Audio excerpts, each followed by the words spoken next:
दोस्तों नमस्कार। उम्मीद करता हूँ कि आप सभी काफ़ी अच्छे होंगे।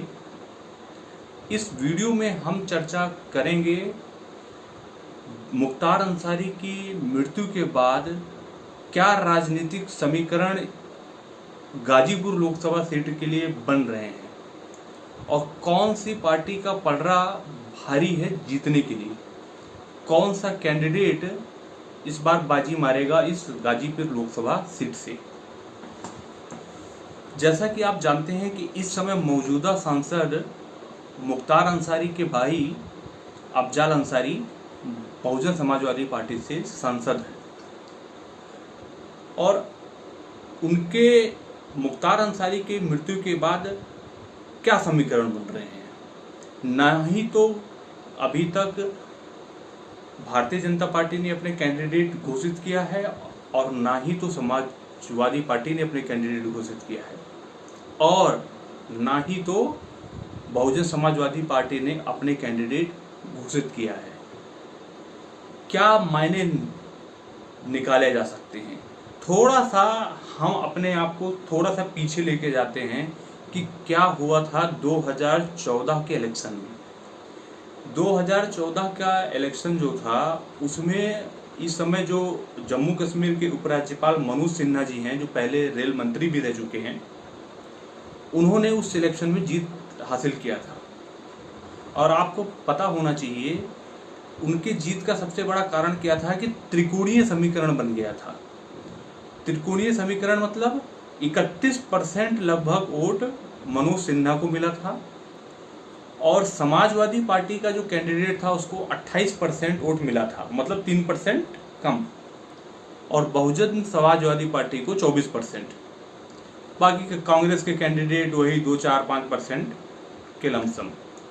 और मनोज सिन्हा का जीतने का कारण यही था कि जो फाइट जो थी वो त्रिकोणीय हो गया था, 3 लोगों में फाइट हो गया था और जस्ट कुछ वोटों से मनोज सिन्हा जीत गए 2014 के इलेक्शन में गाजीपुर लोकसभा सीट से, वरना यह सीट फिसल गई थी।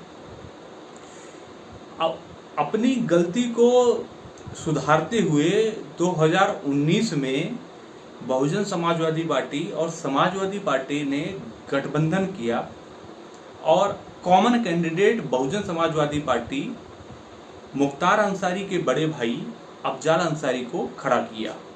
नतीजा यह हुआ कि पहले के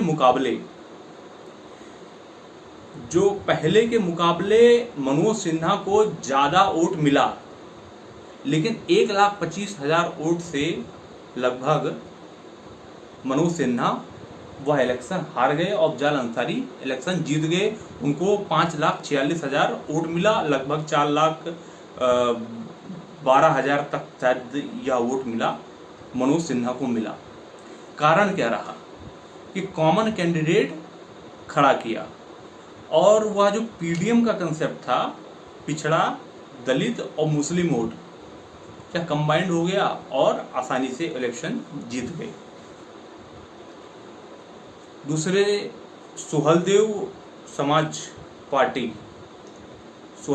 पार्टी ओम प्रकाश राजभर की जो पार्टी है, उनका कैंडिडेट लगभग 33 से 35,000 वोट पाया। तो वोट बट गया, कुछ वोट बटे और इनके कंबाइंड वोट इकट्ठा हो गए और मनोज सिन्हा इस वजह से हार गए। अब क्या समीकरण है? अब समीकरण यह है, हाँ, उस परिस्थिति के अनुसार यदि अगर भारतीय जनता पार्टी अपना कोई मुस्लिम कैंडिडेट खड़ा करती तो उस सीट से बीजेपी जीत जाती, लेकिन ऐसा बीजेपी कर नहीं सकती थी क्योंकि ध्रुवीकरण नहीं हो पाएगा। अगर उसने एक भी मुस्लिम कैंडिडेट खड़ा कर दिया तो वो फाइट नहीं हो पाएगी। जो नॉर्थ बेल्ट है कि एक भी मुस्लिम कैंडिडेट को टिकट ना देना, तो उसकी वजह से उनको बाकी सीटों पर नुकसान या डर होता, इस वजह से उन्होंने नहीं किया। वरना यदि मुस्लिम कैंडिडेट खड़ा करती तो बीजेपी जीत जाती।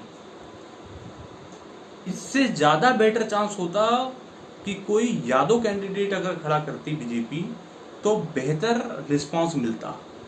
इस सीट पर यदि बीजेपी को इस समय यदि बीजेपी को जीतना है, इस सीट पर यदि जीत हासिल करना है, तो मेरा सजेशन क्या होगा मैं आपको बताता हूँ।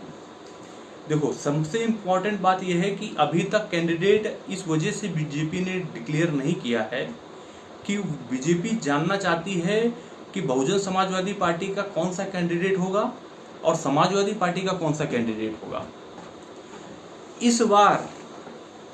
इस बार यदि यह बात सही है कि अफजाल अंसारी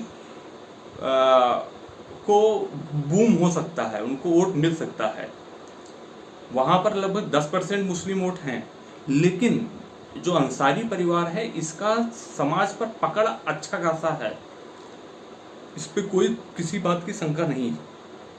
लेकिन इस बार यदि अफजाल अंसारी बहुजन समाजवादी पार्टी से खड़े होते हैं तो हार होने का चांस ज़्यादा है और इस बार वो हार जाएंगे, हारने के चांसेस सबसे ज़्यादा है। इसका कारण क्या है?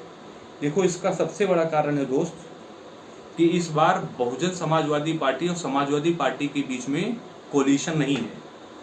बसपा अपना अलग फाइट कर रही है, समाजवादी पार्टी अलग फाइट कर रही है कांग्रेस के साथ मिलकर के, तो वोट डिवाइड तो होगा ही होगा इसमें। दूसरी चीज क्या है, क्यों वोट डिवाइड करेगा? पिछली बार अफजाल अंसारी के जीतने का कारण क्या था कि मुस्लिम और यादव वोट या पिछड़े वोट इकट्ठा मिल गया था। इस बार बसपा का दलित वोटर अलग फाइट करेगा और सपा का मुस्लिम और यादव वोटर अलग फाइट करेगा और बसपा का जो भी हो, चाहे अफजाल अंसारी लड़े चाहे कोई भी, वो अलग फाइट करेगा, वोट डिवाइड होगा। ऐसे में अगर बसपा से लड़े अफजाल अंसारी तो हारने का चांसेस ज़्यादा रहेगा, लेकिन बेस्ट कैंडिडेट समाजवादी पार्टी के लिए बेस्ट कैंडिडेट अफजाल अंसारी होंगे। यदि समाजवादी पार्टी से लड़ते हैं अफजाल अंसारी तो जीतने का चांसेस सबसे ज़्यादा होगा। कारण क्या है? एक तो MY फैक्टर, मुस्लिम और यादव फैक्टर, और यह फैक्टर ज़्यादा काम करेगा और इफेक्टिव होगा। बसपा से करेंगे तो ये वोट डिवाइड होगा। क्यों? क्योंकि असदुद्दीन ओवैसी मिलने इनसे आए थे, इन्होंने अफजाल अंसारी ने मिलने से मना कर दिया। इसके पीछे कारण है, समझ में आया? इसलिए मना कर दिया। ऐसा कोई जातीय दुश्मनी नहीं है मना करने का, राजनीतिक समीकरण बदल जाएंगे। क्योंकि असदुद्दीन ओवैसी एक तरीके से बीजेपी का बी पार्टी माना जाता है कि वह मुस्लिम वोटों को काटेगा, वो मुस्लिम वोटों को डिवाइड करेगा। और यदि असदुद्दीन ओवैसी अफजाल अंसारी के साथ जुड़ते हैं तो जाहिर सी बात है कि उनके वोट कटेंगे। इस वजह से अफजाल अंसारी उनसे मिले नहीं। और असदुद्दीन ओवैसी अगर इस मैदान में कूदते हैं, जो कि उसका क्या नाम, अपना दल के साथ गठबंधन उन्होंने किया है, तो यह डिवीजन करेगा वोट का, काफ़ी ज़्यादा डिवीजन करेगा। इस वजह से बीजेपी ने अभी तक अपना कोई कैंडिडेट नहीं घोषित किया है। लेकिन बीजेपी की सबसे बड़ी गलती क्या होगी? यदि बीजेपी ने कोई अपर कास्ट का कैंडिडेट इस सीट पे खड़ा किया तो भयंकर लॉस होगा, ये आप नोट कर लीजिए। उनको यदि अगर इस सीट पे जीत हासिल करना है तो पहली बार तो कोई भी ना तो अपर कास्ट का कोई भी कैंडिडेट ना खड़ा करे। अगर इनको खड़ा करना है तो मुस्लिम कैंडिडेट तो खड़ा करेगी नहीं। सबसे बेहतरीन समीकरण होता है यदि मुस्लिम कैंडिडेट को खड़ा करते, लेकिन वो खड़ा करेंगे नहीं। इनको खड़ा करना चाहिए या तो कोई यादव समाज का कैंडिडेट हो या दलित कैंडिडेट हो, उनको खड़ा करे, या तो सुहेलदेव समाज पार्टी से कोई कैंडिडेट हो उनको खड़ा करे, और या कुछ भी समझ में ना आए, यदि अपर कास्ट से ही किसी कैंडिडेट को खड़ा करना है तो कृष्णानंद राय की पत्नी अलका राय या तो उनके पुत्र पीयूष राय को कैंडिडेट में खड़ा कर दें, तो स्पार्क आएगा, जीतने के चांसेस ज़्यादा बनेंगे और समीकरण बदलेंगे।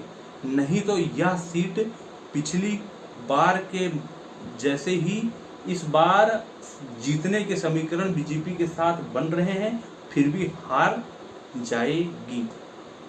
तो सोच समझ करके इस पर कैंडिडेचर अनाउंस करना होगा और फैक्टर को प्रमोट करना होगा। इस सीट पर असुद्दीन ओवैसी को ज़्यादा से ज़्यादा एक्टिवेट करना होगा ताकि मुस्लिम वोटर कटे यहाँ से। तो यह चीज़ बहुत इम्पोर्टेंट रखता है। हालांकि हम लोग इसको देखेंगे कि क्या नतीजा बनता है आने वाले समय में, और उसके बाद में सोचा जाएगा। और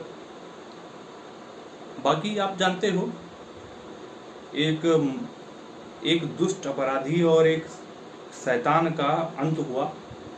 हालांकि इनका परिवार का इतिहास अच्छा रहा है, लेकिन जिस व्यक्ति का अंत हुआ है वह बहुत दुष्ट आदमी था। क्यों? अगर दुष्ट नहीं था तो आप YouTube पे जाके देखिए, जिस कृष्णानंद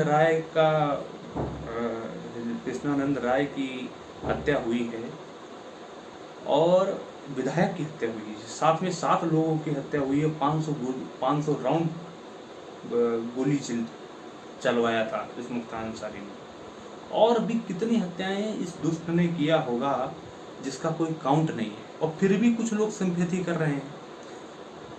99% वहां पर जो भीड़ है उन्हीं के समाज के लोग हैं। जिस समाज से मुख्तार अंसारी आते हैं उन्हीं के समाज के ही लोग हैं, और ऐसे दुष्ट अपराधी का समर्थन कर रहे हैं।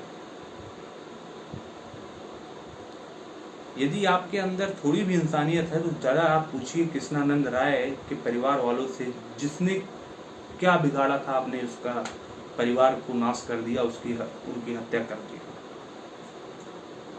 क्या आपका नुकसान किया था उसने?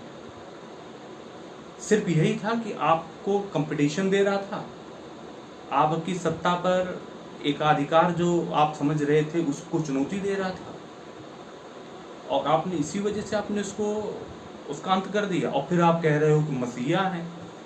शर्म आनी चाहिए ऐसे समाज के लोगों को जिन्हें मसीहा कहते थे। और अगर अभी भी नहीं समझे, अभी उनके बेटे विधायक हैं, और इस विधायक का पद जो है, जैसा इनका परिवार का इतिहास रहा है कि इनके नाना ब्रिगेडियर उस्मान वो थे, उनकी अच्छाई का लीपापोती अपने कुकर्मों पर मत करो। तो आप विधायक का पद मिला है तो आप उसे अंत्य पे जाएंगे तो अंत पे पहुंच जाएंगे। तो यदि आप, ईश्वर ने एक और मौका दिया है, मुख्तार अंसारी के बेटे जो उमर या अब्बास अंसारी हैं, वो विधायक हैं इस समय, उनको अगर मिलता है तो ज़्यादा से ज़्यादा अच्छा काम करें, समाज के लिए अच्छा काम करें, और उस छवि को पुनः स्थापित करें जिसके लिए जाना जाता है। अगर अपने पिता जैसे ही कुकर्म करेंगे तो वही अंत होगा। खास करके तो अगले 10-15 साल में तो कहानी बहुत बुरा हो सकता था। यह होने के चांसेस पूरा है अगर ऐसा कुछ करेंगे। और दूसरी बात, ये तो योगी जी का बहुत बड़ा शुक्रगुजार होना चाहिए कि उन्होंने अंतिम संस्कार के लिए भी अलाउ कर दिया। नहीं तो आपको पता है याकूब मेमन की बॉडी जेल में ही दफन कर दी गई, अफजल गुरु की बॉडी जेल में ही दफन हो गई, कोई अता ना पता, और आमिर अजमल कसाब की बॉडी वहीं पर दफन हो गई। और इन्होंने कोई बहुत बेहतरीन मेडल पाने वाला काम नहीं किया था मुख्तार अंसारी ने, कि एक विधायक की हत्या किया था, साथ में 7 लोगों की हत्या किया था, और पता नहीं कितने लोगों की इन्होंने हत्या किया होगा जिसका कोई काउंट नहीं है, जिसका कोई अता और पता नहीं है। 14 साल की उम्र में 1978 में इनको जेल हुई थी, हत्या का केस लगा है इनके ऊपर, और फिर भी ऐसे दुष्ट लोगों को, ऐसे समाज के लोग इनकी वो कर रहे हैं।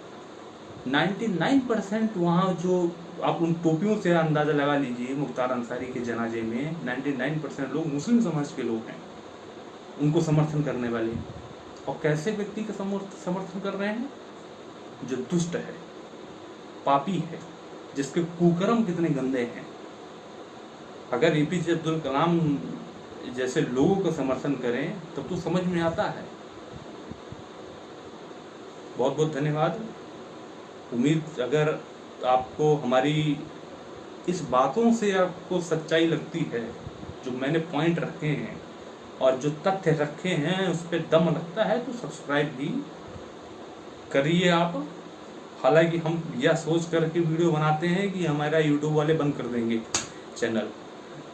ठीक है, थैंक यू।